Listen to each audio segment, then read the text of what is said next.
সব ভাই একসাথে ইনশাল্লাহ এই স্বৈরাচারের পতন ঘটতেই ঘটবে। ইনশাআল্লাহ।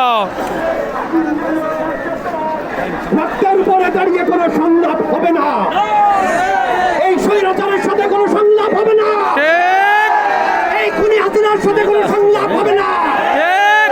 আমার ভাইয়ের রক্ত শুকায় না, ফিনিশ দাও, ফিনিশ দাও। উনি সংলাপের ডাক দিয়েছেন।